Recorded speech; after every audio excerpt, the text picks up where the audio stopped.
नमस्कार साथियों, संस्कृति आईएएस की यूट्यूब चैनल पर आप सभी का स्वागत है। मैं हूं चंद्रशेखर। आज हम बात करने वाले हैं यूरोपीय यूनियन के बारे में, जो एक नया डिसीजन लिया है और डिसीजन के तहत यह निर्धारित किया गया है कि जो ग्रीन हाउस गैस हैं उनमें कमी की जाएगी, चरणबद्ध रूप से कमी की जाएगी और कमी करके वर्ष 2050 तक उसे पूरी तरह से समाप्त करना है। तो इस डिसीजन के पीछे कारण क्या है और ओजोन परत को लेकर के जो बातें इसमें कही गई हैं उन सभी बातों को समझेंगे। उससे पहले एक जरूरी सूचना कुछ इस प्रकार है। हमारे यहाँ बीपीएससी के लिए एक ऑनलाइन फाउंडेशन कोर्स शुरू किया गया है। ये जो बैच है 15 अक्टूबर 2023 से शुरू हो रहा है। आप इसको देख पाएंगे। इसकी जो फ़ी है वो 25,000 रखी गई है। अगर आप एक बार में फ़ी नहीं दे पा रहे हैं तो उसके लिए व्यवस्था है ईएमआई की, और ईएमआई में आप 3 समान किस्तों में ईएमआई के माध्यम से भुगतान कर सकते हैं। बात आती है कि कोर्स में क्या-क्या बातें शामिल हैं, तो 500 से अधिक घंटों की कक्षाएँ होंगी। इसकी जो वैधता है वो 1 साल की होगी और शुरू होने से लेकर के 1 वर्ष तक आप असीमित बार देख सकते हैं। बात यहाँ पर आती है कि कितनी कक्षाएँ होंगी प्रतिदिन। तो प्रतिदिन 2 कक्षाएँ होंगी। 2 विषय की बात की जा रही है, नियमित क्लास टेस्ट होगा और प्रत्येक विषय और खंड का प्रिंटेड नोट्स भी अवेलेबल कराया जाएगा, ताकि आपके पास एक ठोस मटेरियल रहे, आप अपनी तैयारी पूरी कर सकें। तो इससे संबंधित बातों को आप लोगों ने देखा, समझा। अब एक बात यह भी है कि आपको और जानकारी कहाँ से मिलेगी, तो इस नंबर पर कॉल कर सकते हैं। यहाँ आप अपनी डिटेल व्हाट्सएप कर सकते हैं। इसके अलावा संस्कृति IAS.com पर भी जा सकते हैं। यहाँ पर भी इससे संबंधित हमारे वेबसाइट पर आपको जानकारी मिल जाएगी। अब बात आती है जो आज के सेशन में हम लोग पढ़ने वाले हैं, समझने वाले हैं। ये यूरोपीय कमीशन का वेबसाइट है और उसके वेबसाइट पर ये बातें प्रकाशित की गई हैं। यहाँ पर देखिए प्रिंट की गई हैं, आप ऐसे भी कह सकते हैं। तो जो बातें यहाँ पर डिसीजन लिया गया है यूरोपीय यूनियन के द्वारा, उसके वेबसाइट पर सारी बातें दे दी गई हैं कि क्या-क्या इसमें शामिल है। अब इसमें जब यूरोपीय यूनियन की बात कर रहा हूं तो यह एक आर्थिक और राजनैतिक संघ है, ठीक है? इसमें 27 देश हैं और 27 देशों ने मिलकर के ये निर्णय लिया है कि हमें ग्रीन हाउस गैस को कम करना है, उसके प्रभाव को कम करना है, क्योंकि ये जो गैस हैं, यह ओजोन की जो परत है या लेयर कह सकते हैं, उसको नुकसान पहुंचा रहा है। अगर ये गतिविधि लगातार चलती रही तो मानव जीवन खतरे में पड़ सकता है। मानव जीवन खतरे में कैसे पड़ सकता है, इससे संबंधित बातों को समझेंगे। बहरहाल यहाँ पर चर्चा में क्यों है, तो ईयू ने हाइड्रोफ्लोरोकार्बन जैसी गैस जो हैं उनको फेज आउट करने का निर्णय लिया है। फेज आउट का मतलब ये है कि ये कह रहा है कि 2050 तक हमें ऐसा कर लेना है। 2000 2050 तक। स्वाभाविक सी बात है, एक बार में हम पूरी तरह से खत्म नहीं कर सकते, तो चरणबद्ध तरीके से अब किसी इंडस्ट्री में या किसी भी उपकरण में इन गैसों का इस्तेमाल होता है, तो उन्हें धीरे-धीरे हम खत्म कर सकते हैं। ये इसलिए ज़रूरी है क्योंकि आप जो मार्केट में उपकरण आ चुके हैं, उनको आप खत्म नहीं कर सकते। अब जो नए उपकरण बनाए जाने हैं, उन उपकरणों में धीरे-धीरे उनकी मात्रा कम कर सकते हैं, संख्या कम कर सकते हैं। उसके स्थान पर कोई और जो ग्रीन गैस हो सकती हैं, उनका प्रयोग कर सकते हैं। तो इस तरह से ये कहा गया है कि फ़ेज़ आउट करना है, अर्थात चरणबद्ध रूप से हमें 2050 तक इसे पूरी तरह से समाप्त कर लेना है। ये बात यहाँ पर समझ में आ गई। अब थोड़ा हमें ये समझ लेना है कि नया विनियमन क्या है। अब नया विनियमन तो हम समझेंगे, उससे पहले एक बार ओज़ोन परत को समझ लें कि ओज़ोन परत क्या है।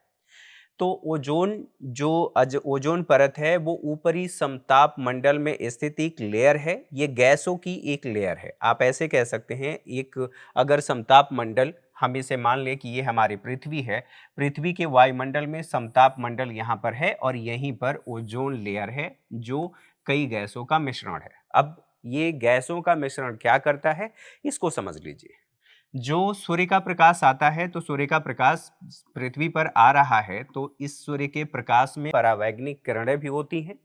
जो परावैंगनिक किरणें हैं, उनका मानव स्वास्थ्य पर नकारात्मक प्रभाव होता है। नकारात्मक प्रभाव पड़ने का मतलब ये है कि त्वचा का कैंसर होता है, मोतियाबिंद इत्यादि जैसी शिकायतें होती हैं। तो अगर सूर्य का प्रकाश बिना फिल्ट्रेशन के हमारे पास आए और हम उसका उपभोग करें, जैसे हमारे शरीर पर पड़े, तो ऐसी स्थिति में स्वाभाविक सी बात है कि ये समस्याएं बढ़ सकती हैं। तो इसके लिए प्रकृति ने, आप प्रकृति ही कह लीजिए, आप अगर गॉड को मानते हैं, भगवान को मानते हैं या जिसको भी मानते हैं आप उनको मान लीजिए, एक ऐसा मैकेनिज्म बनाया गया है कि यहाँ या निर्मित हुआ है कि जैसे ही सूर्य का प्रकाश यहाँ से आएगा, यहाँ पर उसका फिल्ट्रेशन हो जाएगा या फिल्टर करके ये जो ओजोन लेयर है वो यहाँ पृथ्वी पर देगी। तो इससे फायदा क्या होगा? इससे फायदा ये होता है कि जो उसका हानिकारक प्रभाव हमारे शरीर पर हो सकता है, त्वचा पर हो सकता है, उन हानिकारक प्रभावों से ओजोन परत हमें बचा लेता है। रासायनिक सूत्र की बात करें तो O3 इसका रासायनिक सूत्र होता है। अब यहाँ पर उपस्थिति के बारे में हम लोगों ने बात कर लिया कि ऊपरी वायुमंडल में, पृथ्वी के ऊपरी वायुमंडल में समताप मंडल में स्थित है। ओजोन जो है इसके बारे में हम लोगों ने समझ लिया। अब कई बार ये भी पूछा जाता है एग्जाम में कि इसकी ऊंचाई कितनी है, तो यह 10 से लेकर के 40 किलोमीटर तक ऊंचाई पर स्थित है पृथ्वी की सतह से। ओजोन का नष्ट होने का मतलब क्या है और ओजोन कैसे नष्ट हो रहा है, क्यों नष्ट हो रहा है? तो जो क्लोरीन और ब्रोमीन परमाणु हैं, उन परमाणुओं के ओजोन परत से जब संपर्क होता है तो ओजोन परत के जो अणु हैं, छोटे छोटे जो अणु हैं, वो धीरे धीरे नष्ट होने लगते हैं और इसे ही सामान्य बोलचाल की भाषा में कहा जाता है कि ओजोन परत का क्षरण हो रहा है। अगर ओजोन परत का क्षरण होगा तो इसका मतलब ये है कि जो अल्ट्रावायलेट किरणें हैं वो पृथ्वी पर आएंगी और हमारे स्वास्थ्य पर नकारात्मक प्रभाव डालेंगी। एक तो ये बात।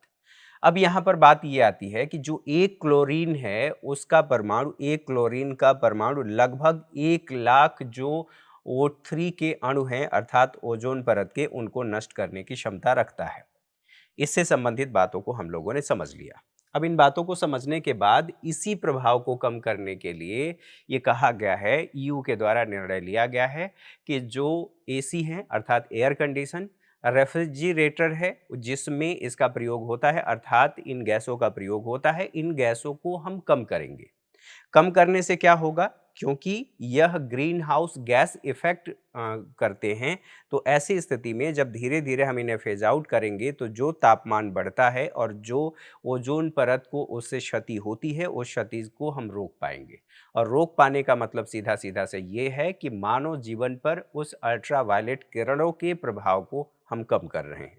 ठीक है, अब इसमें क्या कहा गया है? नया गैस विनियमन क्या है? वर्ष 2050 तक इस्तेमाल पूरी तरह बंद करना है, फेज आउट करना है। जो ग्रीन हाउस गैस उत्सर्जन है उसमें जब हिस्सेदारी की बात आती है, किसकी हम बात कर रहे हैं? इसकी, हाइड्रोफ्लोरोकार्बन्स की। तो इसकी हिस्सेदारी कितनी है? तो 2.5% इसकी हिस्सेदारी है। लाभ इससे क्या होगा अगर हम इसे फेज आउट कर लेते हैं? मतलब ईयू ने जो डिसीजन लिया है, 300 मिलियन टन जो कार्बन का उत्सर्जन होता है उसमें कमी आ सकती है। जो हाइड्रोफ्लोरोकार्बन है उसका उपयोग लगभग कितना होता है? तो इसका उपयोग लगभग 90% होता है। कमी संभव है अगर हम इसे फेज आउट कर रहे हैं, तो इसका मतलब यह है कि वर्ष 2030 तक 90% तक की कमी हो जाएगी और 2050 तक जो ईयू ने डिसीजन लिया है उसके अकॉर्डिंग 2050 तक ये शून्य हो जाएगा अर्थात पूरी तरह से खत्म हो जाएगा, इसका इस्तेमाल नहीं किया जाएगा। अच्छा, इन बातों को समझने के साथ साथ समझौते की बात करें तो ये समझौता हुआ है कि नए उपकरण जो होंगे उन उपकरणों में इसका अर्थात इस गैस का इस्तेमाल नहीं होगा। जो नया एयर कंडीशनर है इसमें इस्तेमाल नहीं होगा। जो हीट पंप हैं, विद्युत के उपकरण हैं, इसमें इनका इस्तेमाल नहीं किया जाएगा, ऐसा कहा गया है। साथ ही इसका उद्देश्य क्या रखा गया है? वैश्विक स्तर पर जो सकारात्मक प्रभाव हम लाना चाहते हैं उन सकारात्मक प्रभावों को वास्तविक धरातल पर उतारना या वास्तविकता में उसे लागू करना। ठीक है, जलवायु अनुकूल उपकरणों के बाजार को बढ़ावा देना। अब जलवायु अनुकूल जो उपकरण हैं वो कौन से होते हैं? इसका सीधा सीधा सा मतलब ये है कि जो जलवायु परिवर्तन का कारक नहीं बनते हैं उन उपकरणों को हम अपनाने की बात कर रहे हैं और उसके बाजार को बढ़ावा देना। साथ ही अप्रचलित जो उपकरण हैं अर्थात ऐसे उपकरण जो इस तरह की गतिविधियों को बढ़ाते हैं, जलवायु परिवर्तन की गतिविधियों को बढ़ाते हैं या जो ओजोन परत को क्षति पहुंचाते हैं, उससे संबंधित जो उपकरण हैं उनको हम खत्म करना चाह रहे हैं। मतलब ईयू खत्म करना चाह रहा है, ऐसा मैं कह रहा हूं। ठीक है, मतलब ईयू ने डिसीजन लिया है और उसके आधार पर मैं कह रहा हूं। इसके अलावा ये भी कहा गया है जो मॉन्ट्रियल प्रोटोकॉल है उसके अनुसार जो अनुपालन सुनिश्चित किया गया था उस अनुपालन को हमें लागू करना है। सवाल ये है कि जो मॉन्ट्रियल प्रोटोकॉल है वो क्या कहता है। तो मॉन्ट्रियल प्रोटोकॉल एक अंतर्राष्ट्रीय संधि है जो यूनाइटेड नेशन के तहत किया गया है। अब यूनाइटेड नेशन अर्थात संयुक्त राष्ट्र संघ कब किया गया था? तो 16 सितंबर 1987 को इसे अपनाया गया था। अपनाए जाने के साथ साथ अब बात यह आती है कि ये किससे संबंधित है। तो संबंधित होने का मतलब यह है कि जितने भी ओजोन परत के क्षरणकारी रसायन हैं उन रसायनों को चरणबद्ध रूप से समाप्त करने की बात कही गई है और ये कहा गया है कि हम 99% तक उसको समाप्त कर लेंगे। अब अनुमोदन किसने किया है? तो इस संधि का अनुमोदन विश्व के सभी देशों ने किया है और विश्व के सभी देशों के साथ साथ जब हम कह रहे हैं कि यूनाइटेड नेशन के तहत किया गया है तो यूनाइटेड नेशन के अंतर्गत आने वाले या यूनाइटेड नेशन के जो सदस्य हैं उन सभी सदस्यों ने इस पर अपना अनुमोदन दिया है। भारत की बात आती है कि भारत ने कब किया? तो भारत जून 1992 में इस संधि का पक्षकार बना और इससे संबंधित बातों को स्वीकार किया। अब बात आती है इससे संबंधित कि जब हम लोगों ने समझ लिया कि मॉन्ट्रियल प्रोटोकॉल है तो उसके अनुपालन को सुनिश्चित करने की बात की जा रही है ताकि ओजोन परत में जो क्षरण हो रहा है या ओजोन परत का जो क्षरण हो रहा है उसको हम रोक सकें। और कुछ बातें यहाँ पर देखें। क्या है सुपर ग्रीन हाउस फ्लोरिनेटेड गैसें? अब इन्हें अन्य नाम से किस नाम से जाना जाता है? तो अन्य नाम F4 है। अब F4 में कौन-कौन से गैस आते हैं? तो यहाँ पर चारों गैसों के नाम लिखे गए हैं जिनका नाम इसमें लिया जाता है अर्थात F4 गैसें इनको कहा जाता है। ठीक है, अब ये बात समझ में आ गई। इन बातों को समझने के बाद अब इनका इस्तेमाल कहाँ पर होता है? तो एयर कंडीशन में होता है, एयर कंडीशनर में होता है, रेफ्रिजरेटर में होता है, जो हीटिंग पंप होते हैं उसमें इसका इस्तेमाल होता है, एयरोसॉल में इस्तेमाल होता है और जितने भी प्रेशर स्प्रे होते हैं उन सब में इसका इस्तेमाल होता है। तो जो आप लगाते हैं डिओ वगैरह इत्यादि इत्यादि उन सब में इसका इस्तेमाल होता है। अब इसका प्रभाव क्या होता है? तो अन्य गैसों के अलावा जो ग्रीन हाउस गैस है उसके मुकाबले यह ज़्यादा तापमान सोखता है। अब तापमान सोखने को समझना ज़रूरी है। मान लीजिए ये एक गैस का अणु है, ठीक है? इसने आप ऐसे कह सकते हैं कि जो यहाँ पर आया सूर्य का प्रकाश आया तो इसको कितना सोखा? जैसे सूर्य का प्रकाश यहाँ पर आ रहा है ये 100% है। 100% के बाद हम ये कह रहे हैं कि यहाँ पर ये जो अणु है इसने अकेले इसके 20% हिस्से को सोख लिया और 20% हिस्से को सोखने का मतलब ये है कि ये तापमान को बढ़ा देगा। तापमान को कैसे बढ़ाएगा अभी थोड़ी देर में समझ लेंगे। फिलहाल यहाँ पर ये कहा जा रहा है कि अन्य जो ग्रीन हाउस गैस हैं उन गैसों के मुकाबले ये जो F4 गैसें हैं, ये तापमान को ज़्यादा सोखते हैं और अगर तापमान को ये सोख रहे हैं, तो ये तापमान को रिलीज़ भी करेंगे और तापमान को रिलीज़ करेंगे तो ये पृथ्वी पर हैं। मान लेते हैं पृथ्वी पर कहने का मतलब वायुमंडल में है, तो वायुमंडल में ये टेम्परेचर को बढ़ा देंगे। क्या करेंगे? टेम्परेचर को बढ़ा देंगे। टेम्परेचर को बढ़ाने का मतलब ये है कि अगर हम इसको अर्थ मान रहे हैं, ठीक है, ये अर्थ है और ये हमारा वायुमंडल है तो यहाँ पर इन्होंने सोख लिया तो सोखने का मतलब ये है कि ये जब रिलीज करेंगे तो यहाँ जो पृथ्वी का तापमान है वो बढ़ेगा और इसको आप संक्षेप में कह सकते हैं कि ये GHG है, ग्रीन हाउस इफेक्ट है। ठीक है, ग्रीन हाउस इफेक्ट कह सकते हैं या ग्रीन हाउस कह सकते हैं, ऐसे भी समझ सकते हैं। तो वायुमंडल में जो उपस्थित इनकी उपस्थिति की बात करें कि जो F है, F4 जो गैसें हैं, इनकी उपस्थिति कितने समय तक रहती है या वायुमंडल में कितने समय तक रहते हैं, तो यहाँ पर बताया गया है कि 50,000 साल तक ये एक बार रिलीज हो गए तो ये 50,000 साल तक वायुमंडल में रहते हैं। अब सोचिए ये कितना ज़्यादा खतरनाक है मानव जीवन के लिए, पूरे मानव जीवन के अस्तित्व के लिए कितना खतरनाक है।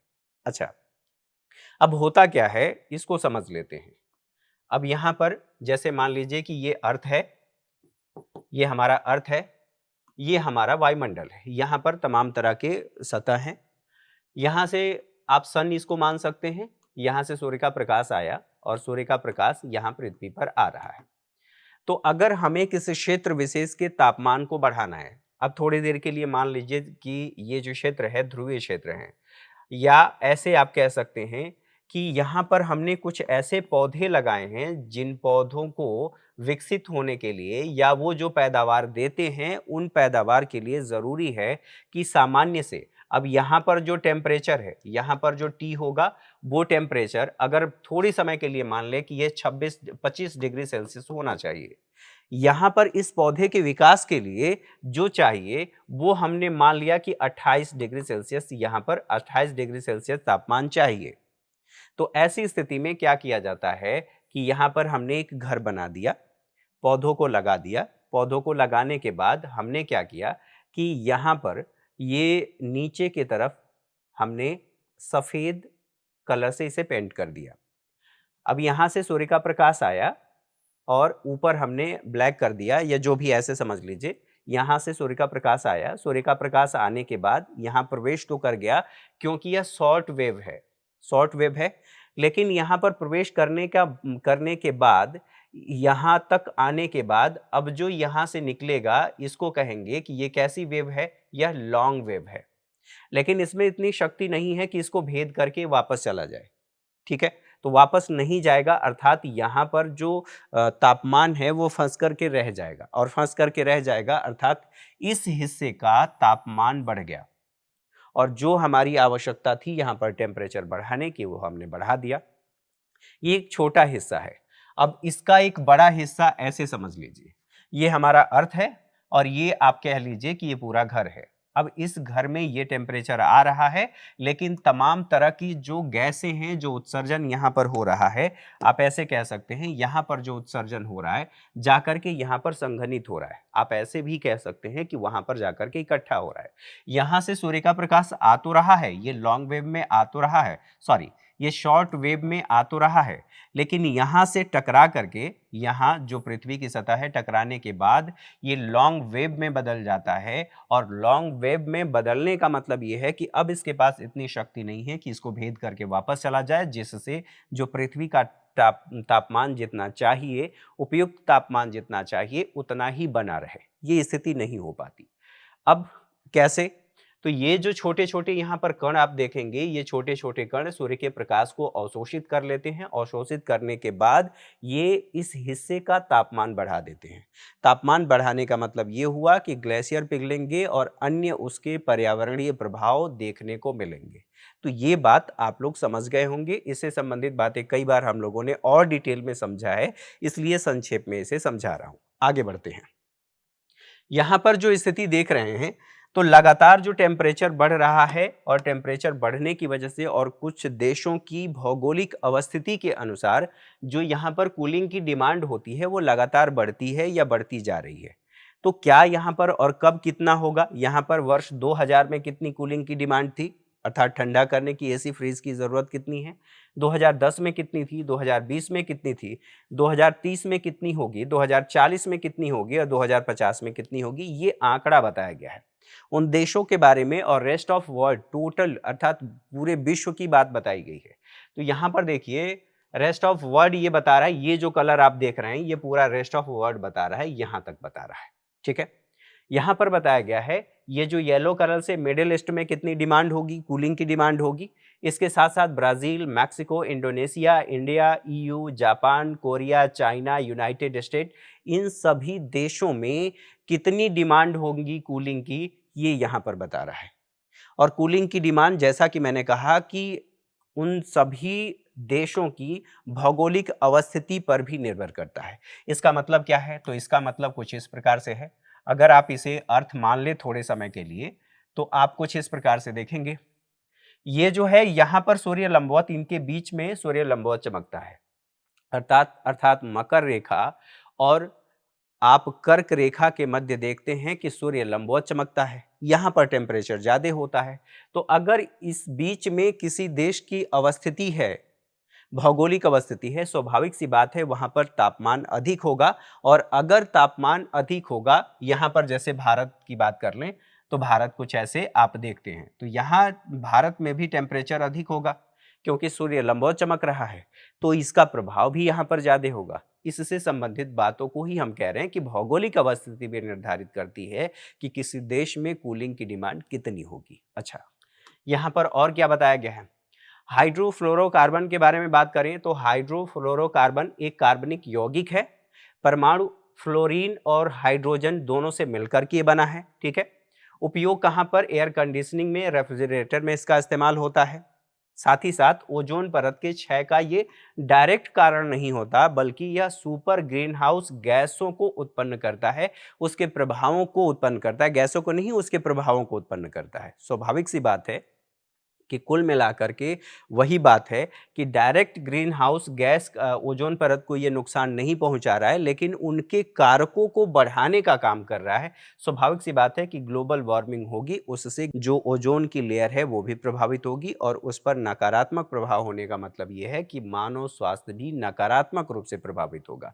अन्य गैसों की तुलना में 1000 गुना ये इसका प्रभाव देखा जाता है। स्वाभाविक सी बात है, इससे समस्याएं हैं। साथ ही साथ यहाँ पर यह कहा जा रहा है कि वही जो बातें हम लोगों ने देखा था, वही बातें यहाँ पर पिक्चर के माध्यम से बताई गई हैं। हम लोगों ने पहले ही डायग्राम के माध्यम से देख लिया। अब इसका प्रभाव क्या होता है? ग्लोबल वार्मिंग क्षमता को ये बढ़ा देता है, ओजोन रिक्तीकरण में वृद्धि करता है, अर्थात ओजोन लेयर को ये नुकसान पहुंचाता है। रिसाव और उत्सर्जन का मतलब ये है कि जो भी उपकरण इसके साथ बना है, अर्थात मान लीजिए एसी बनाया गया और उस एसी का निर्माण इस तरह से किया गया है कि वहां पर रिसाव हो रहा है, और रिसाव होने का मतलब यह है कि इसका उत्सर्जन हो रहा है, और उत्सर्जन होने का मतलब इसका प्रभाव नकारात्मक देखा गया। तो इसे कहा गया है कि विनिर्माण दोष की वजह से ये समस्या देखी जाती है। शक्तिशाली ग्रीन हाउस गैसों का इससे निर्माण होता है। कुछ और बातें इसके संबंध में ये कहा गया है कि जो हाइड्रोफ्लोरोकार्बन है उसकी समस्या का समाधान कैसे हो सकता है, हम कैसे कर सकते हैं। तो सबसे पहले हमें ये करना होगा कि कम ग्लोबल वार्मिंग क्षमता के जो विकल्प हैं उन विकल्पों को हमें अपनाना पड़ेगा, और इसको हमें रिप्लेस करना पड़ेगा, तब हम इस दिशा में आगे बढ़ सकते हैं। साथ ही जो रेफ्रिजरेटर हैं या एयर कंडीशनर हैं उन सब में हमें जो ग्रीन गैस है उनका इस्तेमाल करना पड़ेगा, ताकि इसके प्रभाव को हम कम कर सकें या सीमित कर सकें। इसके लिए ज़रूरी है कि सरकार और निजी क्षेत्र दोनों प्रयास करें। सरकार को चाहिए कि निजी क्षेत्र को प्रोत्साहित करने के लिए कुछ छूट दे या सब्सिडी दे इत्यादि के माध्यम से प्रोत्साहन और समर्थन प्रदान करे, ताकि नवीन टेक्नोलॉजी को अपनाया जा सके और इस प्रभाव को कम किया जा सके। साथ ही साथ यहाँ पर विनियमन और नीति की बात करें तो सरकारें और अंतर्राष्ट्रीय संगठनों की भी जिम्मेदारी है कि इस दिशा में प्रयास करें। नियमों और नीतियों द्वारा चरणबद्ध रूप से इसे समाप्त करने पर बल देना चाहिए। उत्पादन और खपत की जो सीमाएं हैं उनको निर्धारित करना चाहिए कि कितना आप उत्पादन करेंगे, कितना खपत हो सकता है। अगर ऐसा हमने किया तो फिर आगे हम बढ़ सकते हैं, इस दिशा में सकारात्मक प्रभाव देखने को मिलेगा। लेकिन कई बार जब सीमाएं आप निर्धारित करते हैं तो वहां पर लोकतंत्र आ जाता है, अधिकार आ जाते हैं कि मेरा अधिकार है और मेरे अधिकारों का आप हनन नहीं कर सकते। स्वाभाविक सी बात है कि इसका भी नकारात्मक प्रभाव देखने को मिलता है। कम ग्लोबल वार्मिंग क्षमता के जो विकल्प हैं उन्हें हम अपनाने के साथ साथ हमें प्रोत्साहित करने की भी ज़रूरत है। मॉन्ट्रियल प्रोटोकॉल के बारे में हम लोगों ने बात ही किया था, और ये कहा था कि गाली समझौता है उसे पुष्टि भी करना चाहिए, ताकि इसे बाध्यकारी बनाया जाए।